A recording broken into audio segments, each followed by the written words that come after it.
오늘 보름 법회라서 여러분들이 부처님 전에 기도와 축원을 올리면서 우리가 함께 가족들의 건강과 또 원하는 바를 부처님께 기도를 함께 같이 올렸습니다. 요즘 늘 뉴스나 또 여러분들이 서로 이렇게 이야기하는 대화 중에 가장 많이 언급되는 것이 아마 코로나 이야기가 아닌가 싶습니다.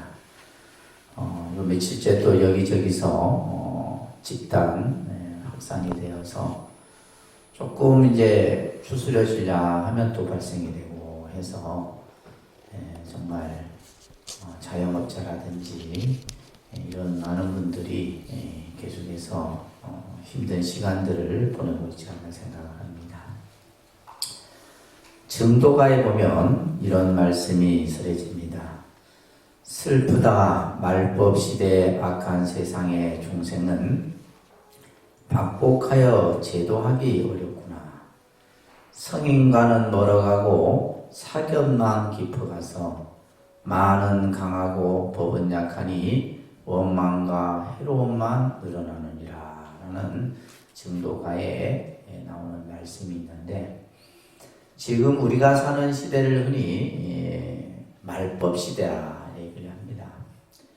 이 말법 시대는 아무리 부처님의 정법을 여러분들에게 설해주고 그것이 진리의 길임을 여러분들에게 일러주어도 여러분들은 그 길을 가지 않고 자꾸 옆에서 이제 속삭이는 이런 어떤 외로의 길로 가게 되는 이런 모습들이 나타나게 되죠. 지금 이 증도가에서 하신 말씀은 지금 우리들이 살아가는 지금의 시대를 표현하고 있지 않나 생각을 합니다. 우리가 흔히 이제 정법 시대, 상법 시대, 말법 시대 이런 이제 이야기들이 있는데, 어떤 것이 정법 시대나 하면 부처님의 가르침이 항상 살아있고 그 가르침을 행하는 사람들이 늘 모여 있어서 깨달음을 얻은 이가 있는 시대를 우리가 흔히 정법 시대라 얘기를 합니다. 그래서 우리가 이 정법 시대는 말 그대로 세상이 좀 더 편안하고 행복하고 모든 사람들이 부처님의 그 가르침 속에서 살아가기 때문에 이 시대를 정법 시대라 얘기를 하죠. 결국 이 시대는 고통과 불안이 없는 시대라 얘기를 하는 겁니다. 항상 바른 법이 살아있어서 사법을 정법으로서 눌러버리는 겁니다. 그래서 이 시대는 파사 현정의 그러한 모습이 나타나게 되는 것이죠. 또 한 시대가 있는데 부처님의 가르침과 십천행만이 있는 시대를 상법 시대라 그래요. 그래서 이 상법 시대는 그런 대로 사람들이 부처님의 가르침을 배우고 또 그 가르침을 실천하려고 하지만 깨달음을 얻는 이가 없는 시대입니다. 그래서 이 시대를 상법 시대라 하고, 자, 말법 시대가 있는데 아까 조금 전에 말씀드린 것처럼 말법 시대의 중생들은 박복해서 제도하기 어렵다 이런 말이 있어요. 또 흔히 스님들이 하는 말이 천불이 출세해도, 천분의 부처님이 이 세상에 출현해도 제도할 수 없는 이들이 있다 이 말이에요. 그것은 우리가 부처님의 법을 바로 알지 못하기 때문에 아무리 좋은 불법이 있다 해도 그것을 우리가 받아들이지를 못하는 겁니다. 말법 시대는 가르침만이 있고 부처님의 가르침을 받드는 이나 깨달음이 없는, 깨닫는 이가 없는 시대를 말법 시대라고 해요. 지금 우리가 이제 얼마나 요즘 우리가 부처님의 가르침들 또 좋은 말씀 이런 것들을 여러분들이 뉴스나 TV나 또 유튜브나 그죠? 이런 데서 많이 접합니까? 그렇지만은 그 가르침을 부처님의 가르침을 잘 받드는 이가 없어요. 또 그것을 닦아서 깨달으려고 하는 이가 없다 이 말이에요. 그래서 이 말법 시대는 사법이 성행하는 시대라고도 합니다. 오히려 삿된 법이 더 중생들 마음으로 가까이 다가서는 시대예요. 자, 이런 시대에 우리는 살고 있는데 증도가에서 말하는 것처럼 이러한 시대에 사는 중생들은 박복에서 제도하기 어렵고 그래서 성인과는 점점 멀어지게 되고 사견만 깊어진다. 사견이라고 하는 것은 자기 생각, 자기 견해에 빠져서 부처님 법을 제대로 보지 못하고 삿된 어떤 생각 속에서만 빠져서 이 시대는 마강 법약이라 하는데 마가 강해지고 법은 약해지면서 세상 사람들이 살면서 서로 원망만 하게 되고 또 여러 가지 해가 해로움이 일어나는 시대를 얘기를 합니다.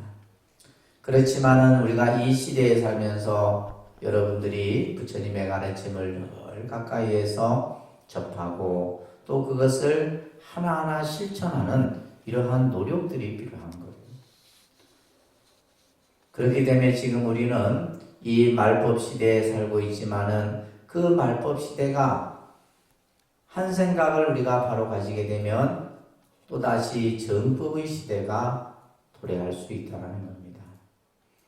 경전에 보게 되면 중생들이 사는 모습을 5가지의 모습으로 표현을 해놓는데 그것을 오타각세라고 해요. 우리가 이제 사바세계다 또 중생이 사는 세계, 괴로움의 세계 이런 세계들을 전부 총칭해서 표현하면 오타각세라는 말을 합니다.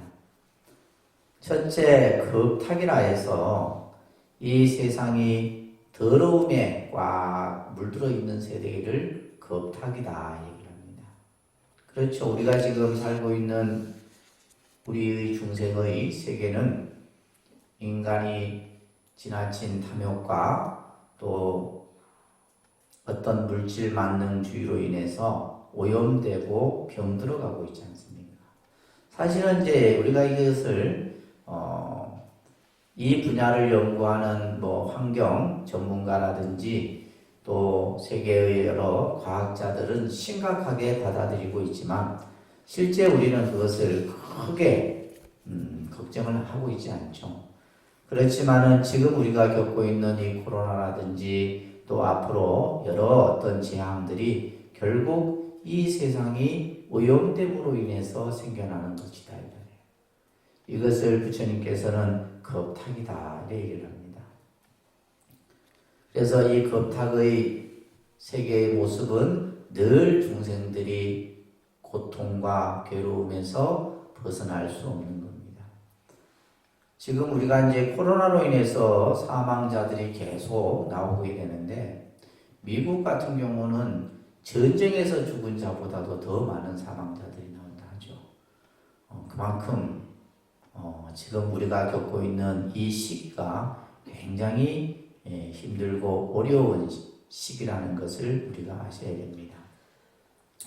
두 번째는 견탁이라 해서 중생들의 생각이 더러움에 물들어 있어요. 생각이 더러움에 물들어 있는 것을 견탁이라 그래요.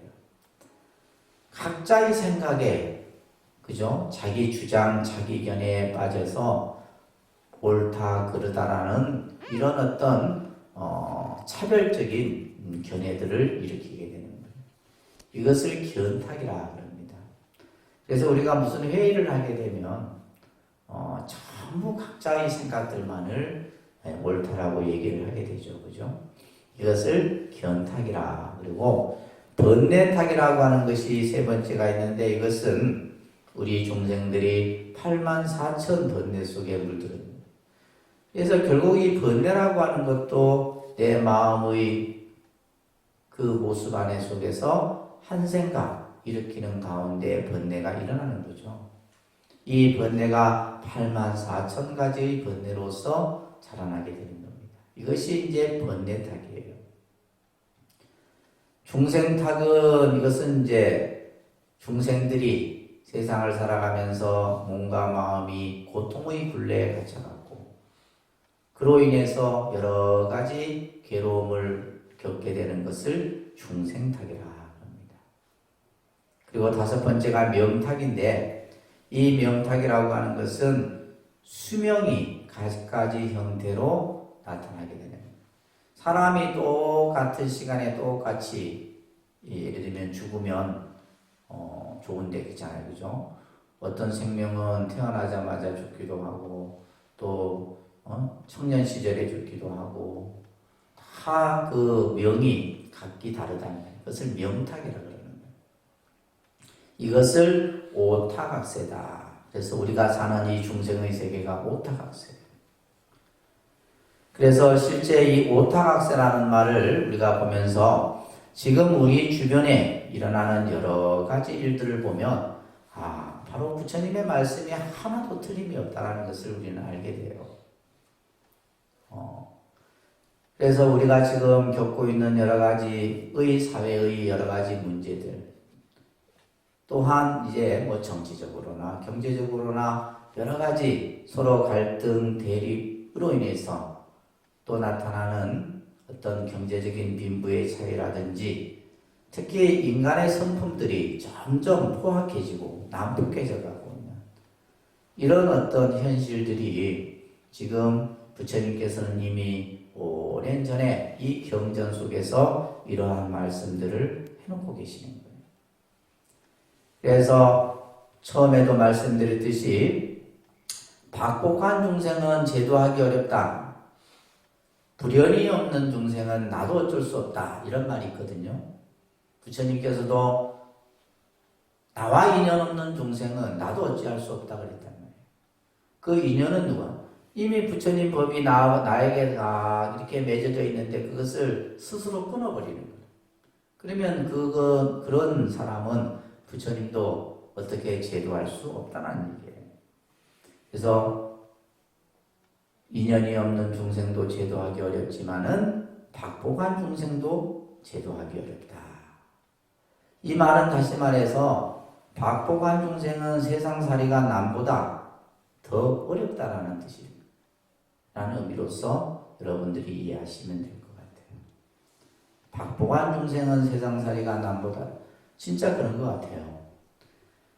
여러분들이 오늘 이렇게 보름날 부처님 전에 가족을 위해서 인등을 이렇게 밝힌 지금 불단에 보면 이 대법당에도 부처님 곁에 양옆에 인등이 24시간 365일 항상 밝혀지고 있고 그죠? 또 2층 설법전에도 보면 불단에 또 인등이 밝혀져 있어서 우리가 저녁에는 모든 불을 다 소등을 하는데 인등은 항상 켜놔요.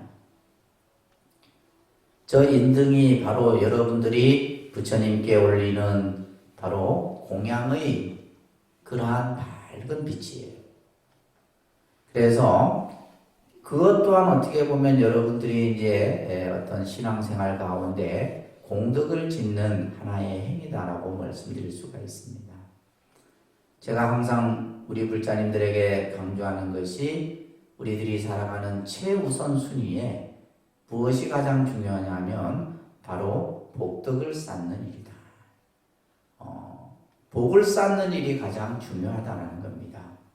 그래서 이 복덕이 순수하고 깨끗한 마음으로 이루어지게 되면 그것이 바로 뭐가 되는 거예요? 공덕이 되는 것이다. 그래서 여러분들이 절에 와서 봉사하고 신행하고 또한 모든 일련의 이러한 여러 가지 신앙적 행위들이 다 그런 의미다라고 보시면 됩니다.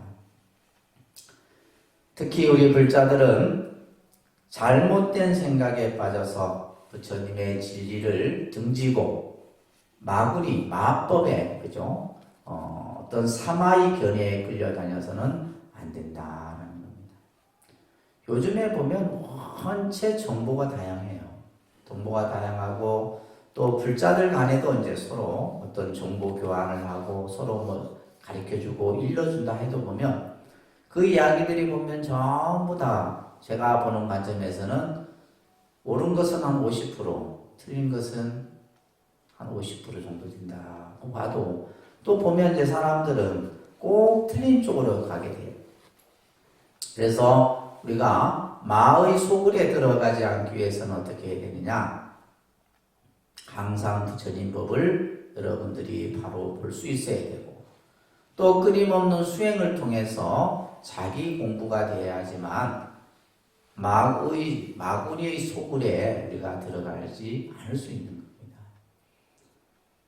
자, 우리가 사는 세계는 좀 전에 말씀드린 것처럼 오타각세지만은 결국 연꽃이라고 하는 것도 더러운, 그죠? 오염된 가운데서 연꽃이 핍니다.